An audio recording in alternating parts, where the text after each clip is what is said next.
हरे Krishna everyone, कैसे हैं आप सभी।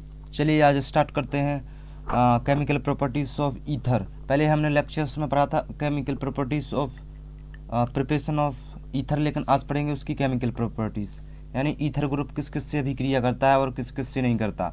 देखो, ईथर का सूत्र होता ROR, सभी जानते हैं ROR होता नहीं। R का मतलब होता है जहाँ CH3, O का मतलब होता है OCH3, R का मतलब होता है CH3। लेकिन ए वाला ईथर कम पूछा जाता, ए वाला ईथर ज़्यादा पूछा जाता, C2H5O C2H5। ठीक है, तो इसी की रिएक्शन पढ़ेंगे हम सब में। तो ईथर एक अक्रियाशील यौगिक है, ना तो ये किसी यौगिक से अभिक्रिया करता है, मतलब कम अभिक्रिया करता है इससे। कोई भी यौगिक हो उससे यह अभिक्रिया कम करता है। तो आज हमें उसी की रिएक्शन पढ़नी है। देखो, रासायनिक गुण में पहली हम रिएक्शन पढ़ेंगे, ईथर की रिएक्शन पढ़ेंगे इसमें HI से। HI से रिएक्शन किस प्रकार करता है पहले वो समझ लो।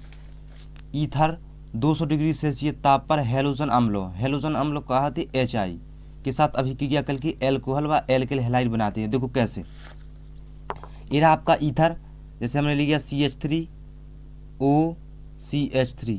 इसकी रिएक्शन किससे करानी है आपको? HI से। यहाँ पर लगाओ एरो, कितना डिग्री लगा है? 200 डिग्री सेल्सियस, 200 डिग्री सेल्सियस। तो देखो, ये है HI, दो पार्ट में तोड़ दो इन्हें, एक में तोड़ दो नेगेटिव, एक में प्लस में। तो I को जोड़ दो एक ग्रुप में और H को जोड़ दो एक ग्रुप में। I को जोड़ दो एक ग्रुप में और H को भी एक ग्रुप में जोड़ दो। कितना हुआ? अगर I इसमें जोड़ेंगे आप तो क्या होगा? CH3I प्लस, अब आप H इसको जोड़ो, यहाँ पर इसको जोड़ो H, तो क्या होगा? CH3OH, मतलब एल्कोहल बन जाएगा ना, CH3OH।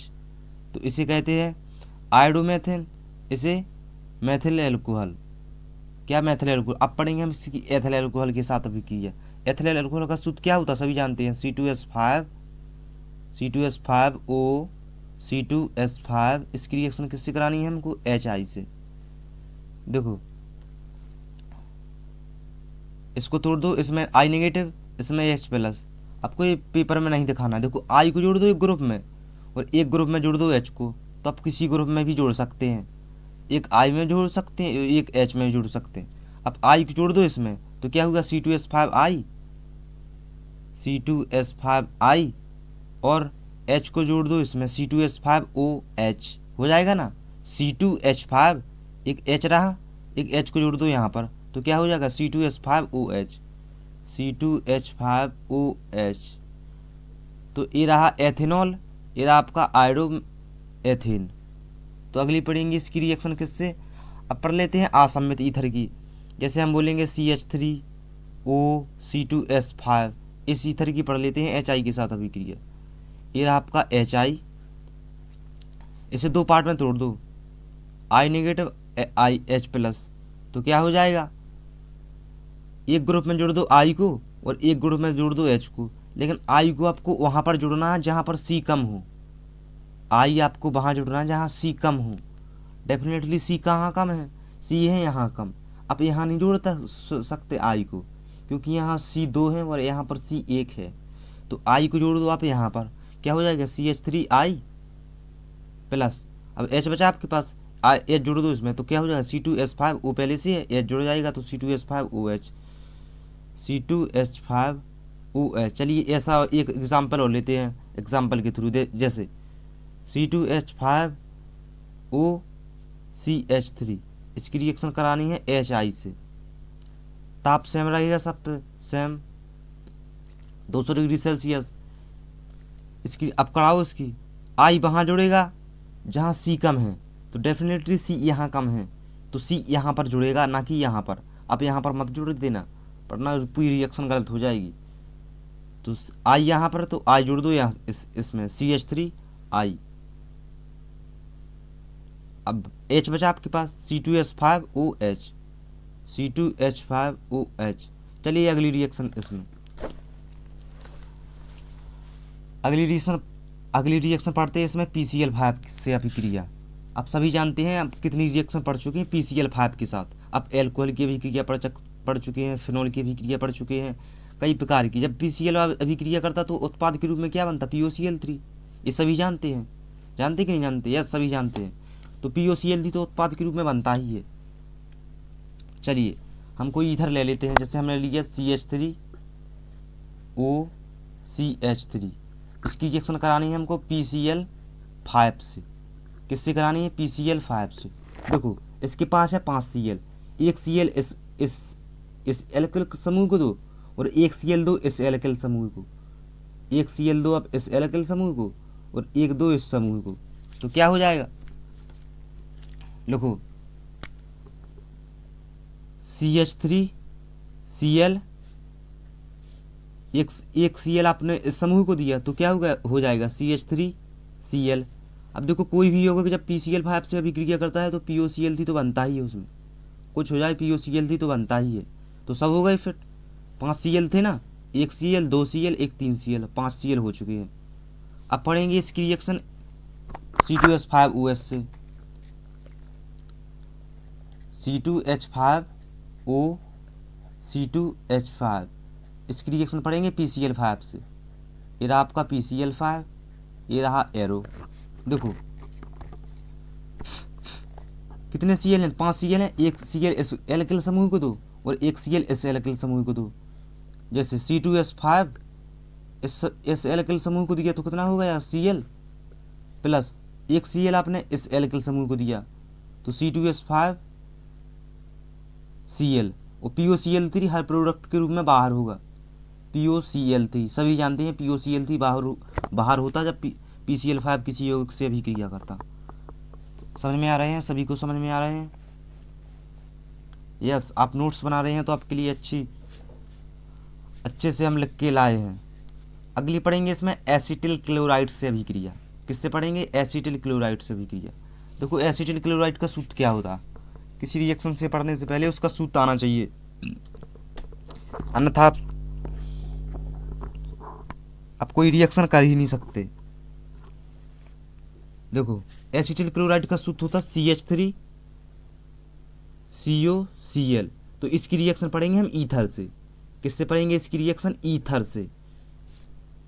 ईथर को CH3COCl के साथ निर्जल ZnCl2 की उपस्थिति में गर्म करने पर एल्किल हैलाइड व एस्टर बनते हैं। उस पर मत जाओ, एल्किल हैलाइड व एस्टर बनते हैं। अब कोई ईथर लो, उसकी रिएक्शन आप एसिटिल क्लोराइड के साथ अभिक्रिया करा दो, बस और कुछ नहीं करना। जैसे हमने लिया कोई ईथर, लो इस पेज पे करा रहे हैं, इसमें नए पेज पे। जैसे लिया हमने नंबर 1 पे लिया एथल ether, die methyl ether CH3OCH3, इसकी रिएक्शन किससे करानी है हमको? CH3COCl से प्लस CH3COCl से। एरो लिख दो इसके ऊपर, उपस्थिति किसकी लिखना है इसमें ऊपर? ZnCl2 की। यस, निर्जल ZnCl2 की। तो यहाँ पर लिख दो आप ZnCl2। अब देखो मेरी बात ध्यान से, यहाँ पर है Cl, है ना? Cl है या Cl नहीं? एक Cl इस एल्किल समूह को दे दो आप इस एल्किल समूह को दोगे तो क्या हो जाएगा? CH3Cl हो जाएगा कि नहीं हो जाएगा? तो एरो के रूप में लिख दो CH3Cl। अब मिला के लिख दो।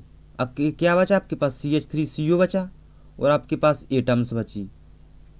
CH3CO बचा, आपके पास एटम्स बची, तो मिला के लिख दो CH3CO, एक O ए रहा तो क्या हो जाएगा? CH3COOCH3, CH3COOCH3 बन गया ना। देखो CH3 को कहते हैं मेथिल और इस पूरे ग्रुप को कहते हैं एसीटेट, तो क्या होगा? Methyl acetate. चलिए डाई एथिल ईथर की पढ़िए, इससे रिएक्शन करिए जल्दी। डाई एथिल ईथर, देखो डाई एथिल ईथर का सूत्र क्या होता? C2H5O C2H5, इसकी रिएक्शन किससे पढ़नी है हमको? एसिटिल क्लोराइड के साथ, यानी CH3COCl के साथ अभिक्रिया। देखो इसका एक Cl है इसके पास, है ना? इस एल्किल समूह को दे दो एक Cl, चाहे इस एल्किल समूह को दे दो चाहे इस एल्किल समूह को दे दो, कोई को भी दे सकते हैं आप। तो मैंने एक एल्किल समूह इस समूह को दे दिया C2H5Cl, इसे कहते हैं क्लोरो।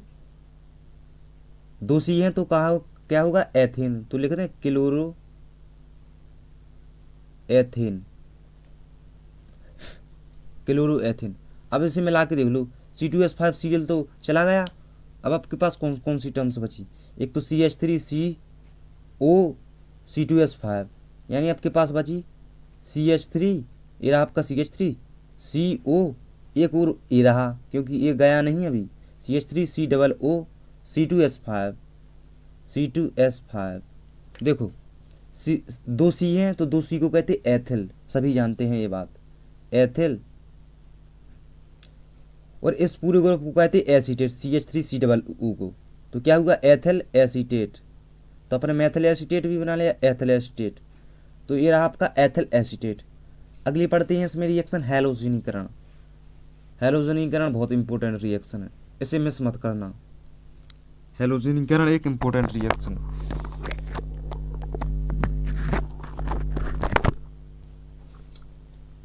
चलिए देखो, हैलोजनीकरण का मतलब क्या होता। हैलोजनीकरण का मतलब सब जानते हैं क्या होता।